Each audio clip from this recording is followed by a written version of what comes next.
Ginger, that's what you need. A mouthful of the good stuff and you'll see the back of any seasickness. Oh, thank you for your support, John. Don't suppose you actually brought any ginger? No, I don't get seasick.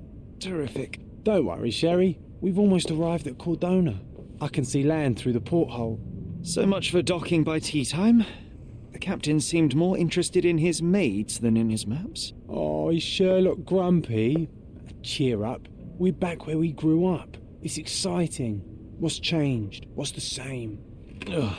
I'm starting to question whether the weeks-long journey was worth it. Travelling all this way, enduring this indignity simply to visit a grave. Even if it is my mother's. That's just Mycroft's nonsense, still rattling around in your head. Try to forget what he said. I have. I believe it was that this is a performative farce, a feeble excuse to avoid responsibilities, and that there was nothing to be gained from it. You needed to do this. Enough of the self-pity and doubt. So we're a little late. What of it? We'll retire to the hotel and visit her in the morning. It'll be worth it. Thank you, John. And if you want to notify the captain's wife of his indiscretions, I will not stand in your way. Oh, at last. I'm quite ready to get off this cursed boat. Come on. We'll go together.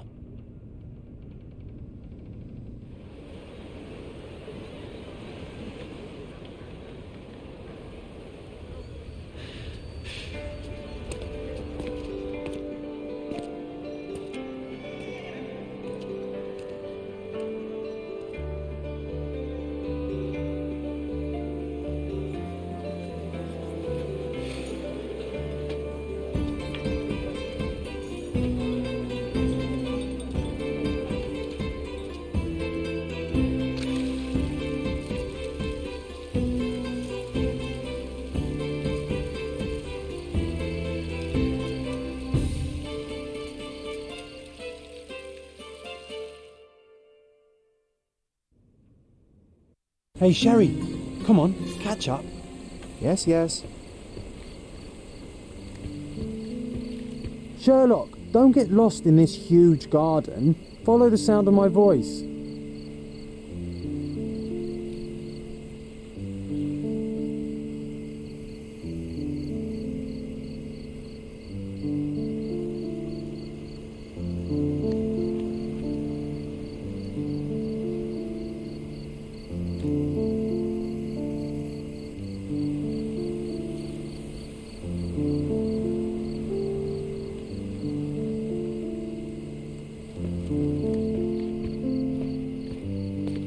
Welcome to Il Palazzo de Lusso, sir. If you need something, sir, please inquire at reception. Welcome to Il Palazzo di Lusso, sir. We just need your signature. Would you kindly sign these papers, sir? There you are. Ah, Mr. Holmes. Yes, we have room 221 prepared for you. I see it was reserved for 2 people. Would you like a second key? Oh, no, I think we'll stick together. Very good. Rooms are upstairs, sir. Welcome to Cordona. Hurry up, Sherlock. I want to see our room. I hope there's a balcony with a view.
I apologise, sir, but your room is not yet ready. Perhaps, in the meantime, you would like to relax in the foyer? Tonight, the restaurant is offering a complimentary marlin ceviche to all our guests. Let's check what they have on offer.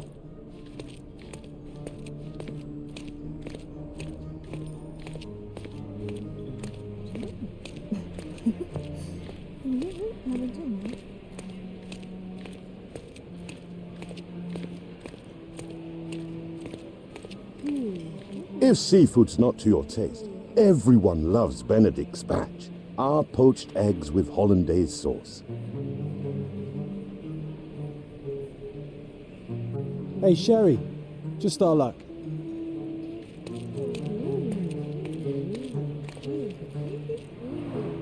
A medium, John. Haven't we been through this already? Come on, it's not like we've got anything better to do.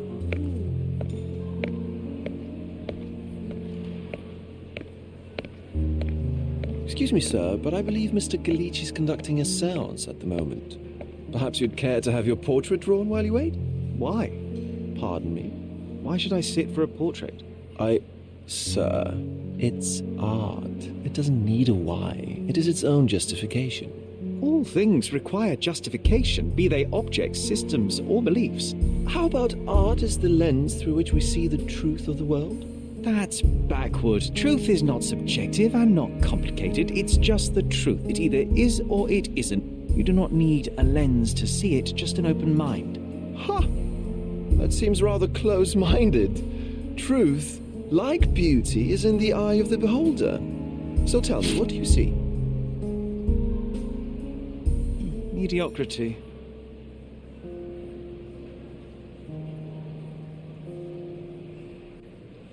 Come now, Sherry, what did he do to deserve that? The servant mentioned ceviche at the bar, Sherry. You should grab us some, and I'll find us a table. I'm starving.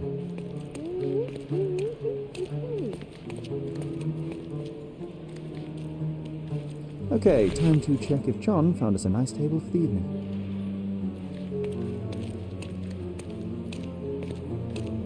Sherry, I'm over here with my new Ursine companion. Cordona's even quieter than I remembered. It's going to be a long evening. Ah, come now, Sherry. What say we amuse ourselves with a little game? What were you thinking? Oh, promise me it isn't nonsense. After being cooped up on that boat, I am itching for activity. No. As you can see, someone left a cane on our table. I simply thought you could identify its owner. Ah, so it is nonsense. It'll take me a minute, John, at most. Well then, you can deliver it to him as well. Deliver it to him? Then what are the staff here for? Aesthetics? Stubborn, Sherry, too stubborn. You wanted something to do. Slapping oneself in the face is also something to do. That doesn't make it worthwhile. But all right, let me take a look.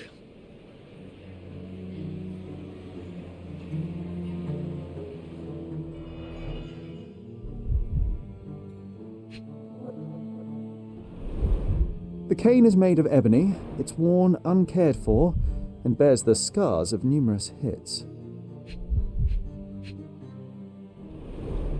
A crest depicting a bulb of garlic in a meadow, perhaps the Fielding family or Meadows, or Craven, from the Old English name meaning garlic place.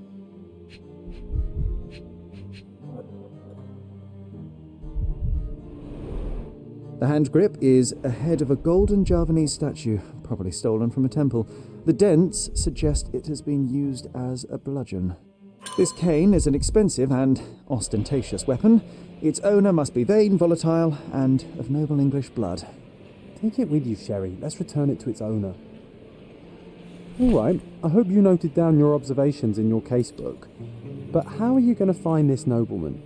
The cane itself is not enough. I may have to ask other guests if they saw who was here.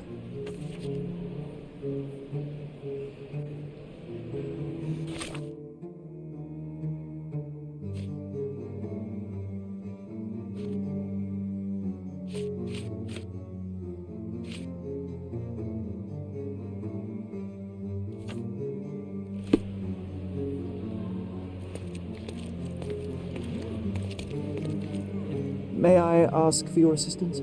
That's a question I can answer.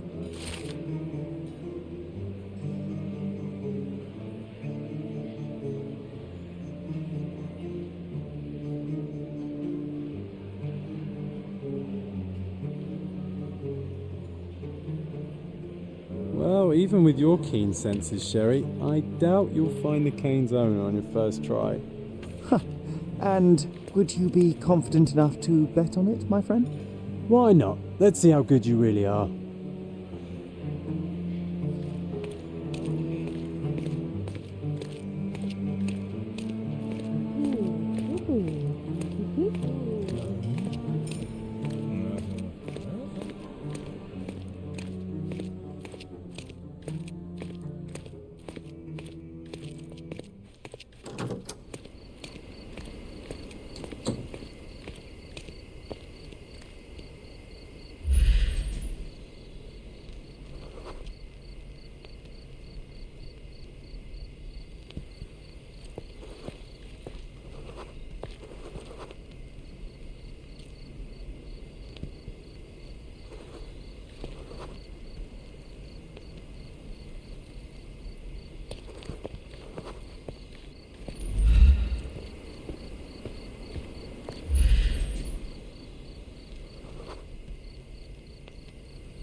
Excuse me, just one question.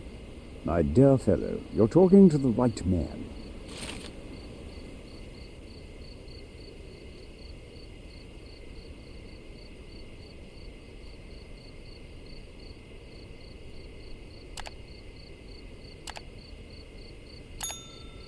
Hey, Sherry, don't we now have the perfect excuse to visit the seance? I'm just going to give the cane to its owner. You will not persuade me to take part in this show.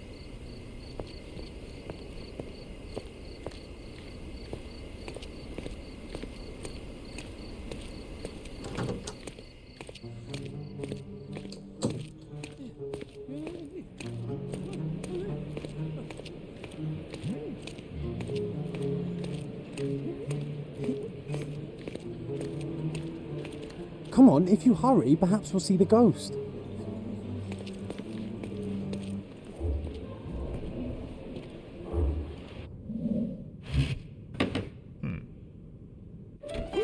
This hotel, this island, it's full of thieves.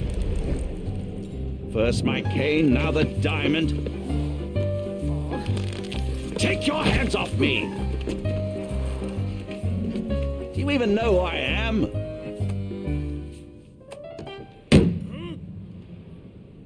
Hey, boy! That's my cane! I get that a lot. It's a very common design. What? No, that's a custom-made... A joke. A joke. It was left at my table in the restaurant. I thought it deserved to be returned. Well, I'll be... It is rare to encounter a straight-fingered true penny these days. What a gentleman. But I must ask, how did you know I was the rightful owner?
Simple deduction. Your cane told me everything I needed to know. I was after a strong, middle-aged man with a keen interest in adventure, noble blood, and affection for strong drink.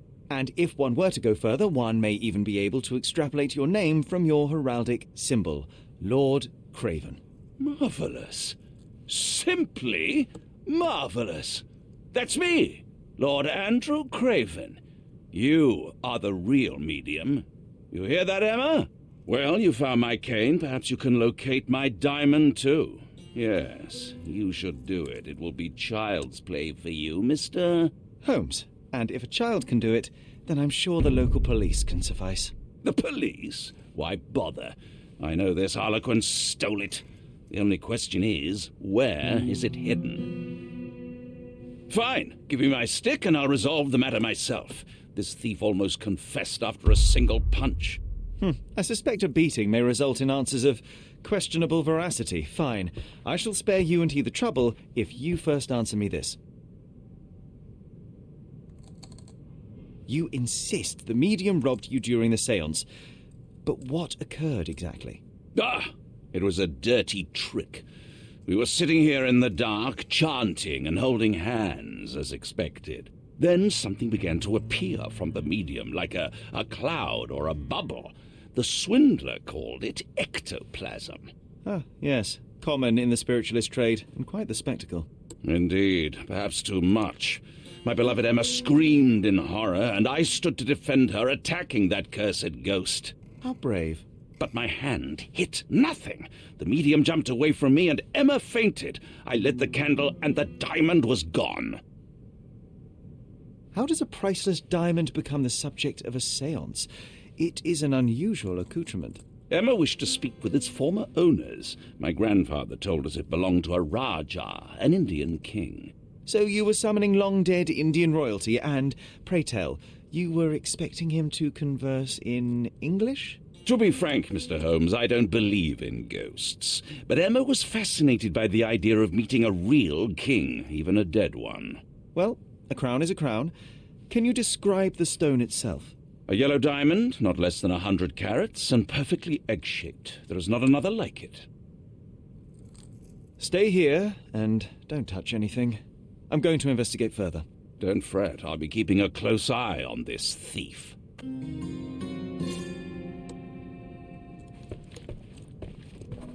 Pale skin, quickened pulse, unsteady breathing. She's barely conscious.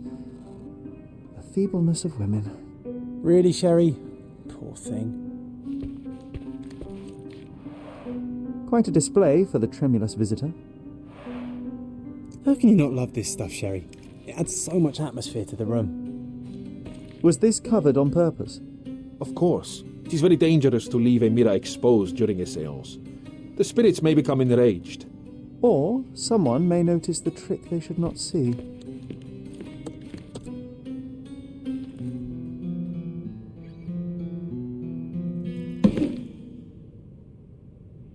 What happened here? I don't know. The ghost. I summoned it as usual, but then it all went wrong. The lady screamed and pointed at Lord Craven. And there was a shadow. Such a mystical force. It terrified the lady. And it must have taken the diamond. Who else could have? Do you feel the presence of any supernatural entities at the moment? Are you joking, sir? My nose is broken, this maniac wants to kill me, and you're asking about the spirits? I suppose this can wait. I will investigate, and the culprit will be identified. But the stubborn brute Lord Craven blames me right now.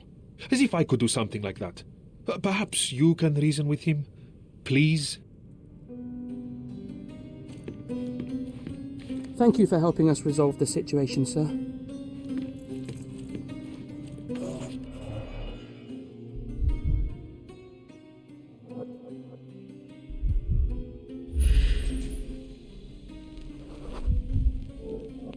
The diamond was placed on the table so that all participants could reach it.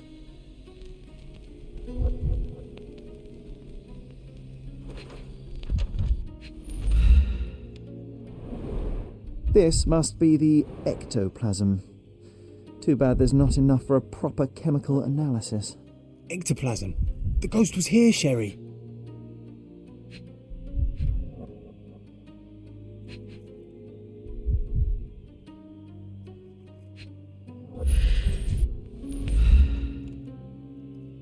This brooch is old and cheap, but the moth design has its charms.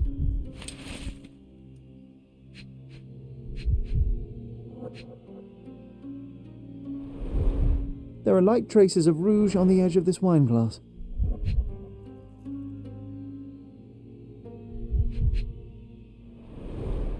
Half a glass of Balblair Scotch and the remains of a poor Laranaga cigar. What else does a gentleman need? Seems like you're ready to delve into your mind palace, Sherry. I'm sure you'll make some good deductions.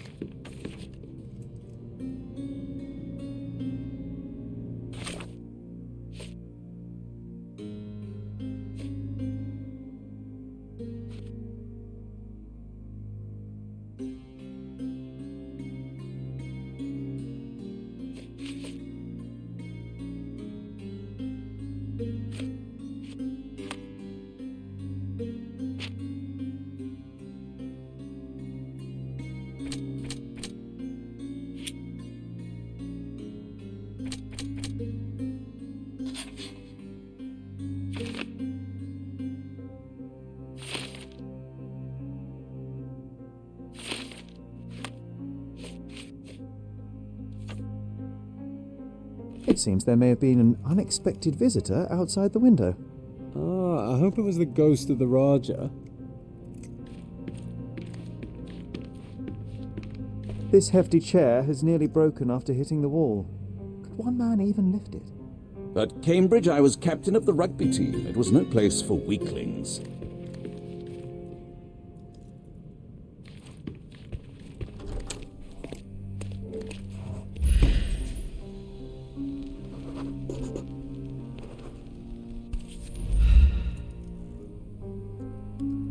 This looks recent.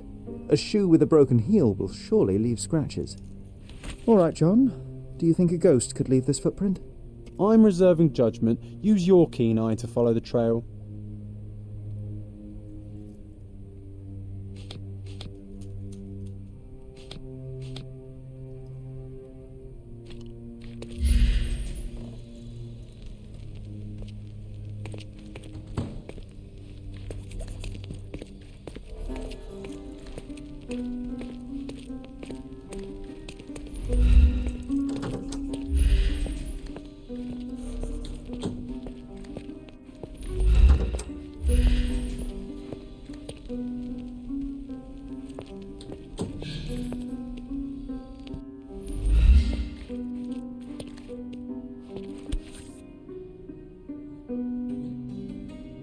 Size 4 with a broken heel.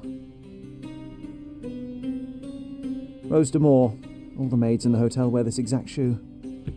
So, definitely not the ghost of a Raja? Unless... No, what a shame. Our witness was a nosy maid. Searching the entire hotel could be difficult. Perhaps the other maids can help us find her.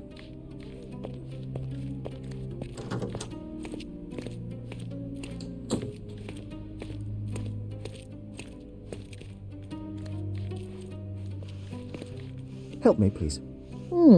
You look like an honorable man. I have some information for you.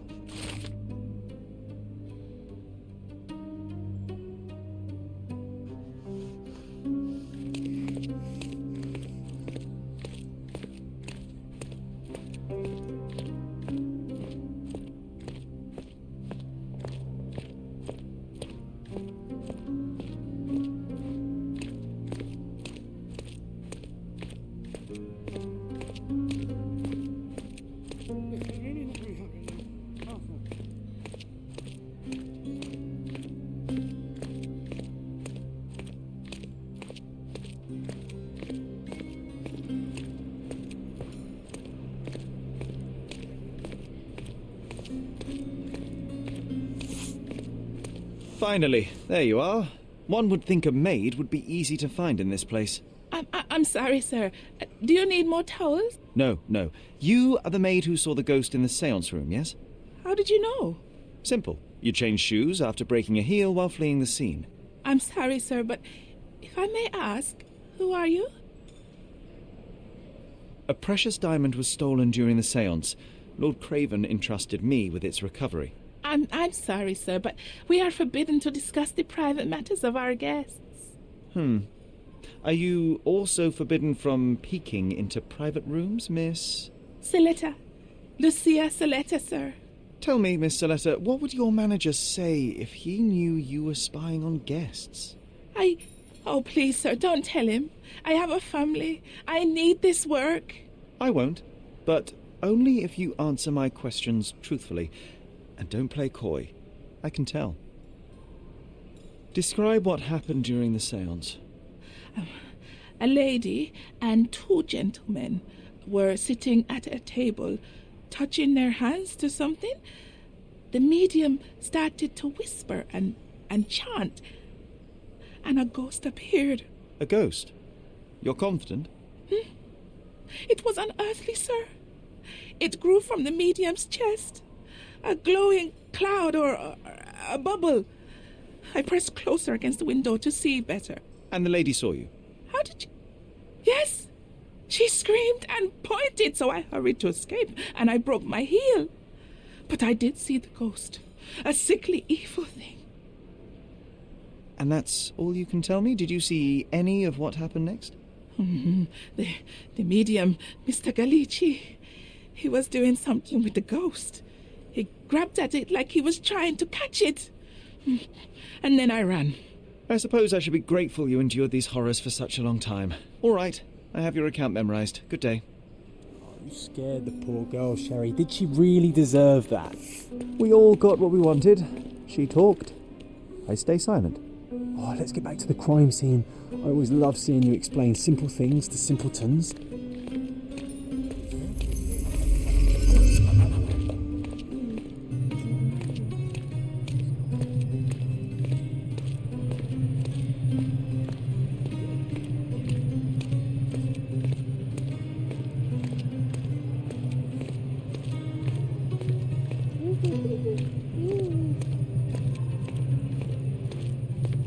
Lady Craven retired to her room to rest.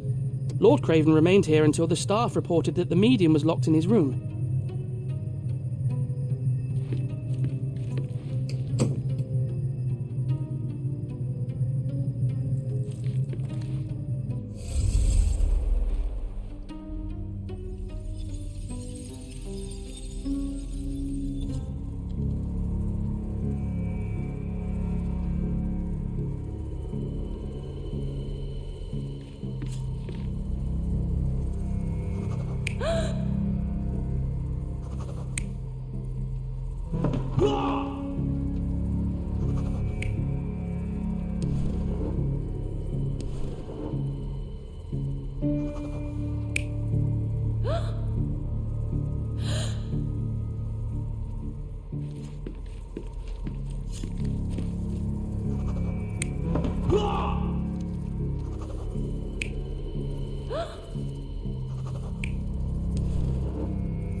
It all began when the lady screamed and pointed at the window.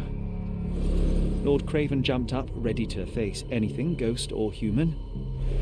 The medium shrank back in dismay.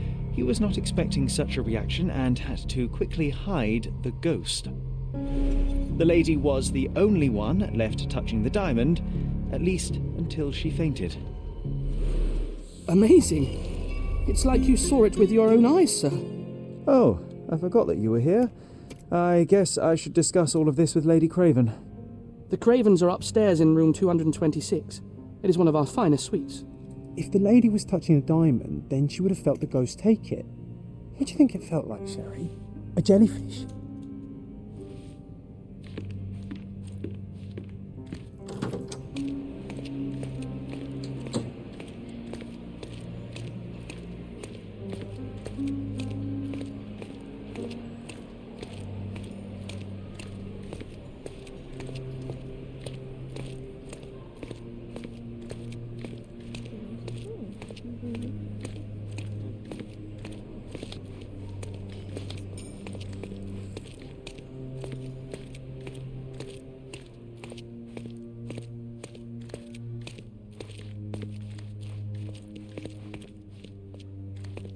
Whoa, what a breathtaking man.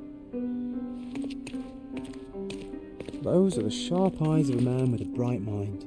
Almost like mine. Lady Craven is not who she seems. Remember her behavior in the hall?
You're here, at last. I didn't do that. I swear, I found her this way. Well, I did have some questions for her, but it seems I've arrived too late. Now it's a matter for the police. Mr. Holmes, you said it yourself. They're children. They'll only make things worse. You promised me you would investigate. Investigate a theft, not a murder. Fear not. I will tell them all I've uncovered. Please, help me. The police will surely accuse me of Emma's death. You are the only one who can find the truth. Fine, but only because it's slightly more interesting than the walls of my room. Tell me what happened. Look, after you left, I waited in the seance room until the servants locked up Mr. Gallici, the medium.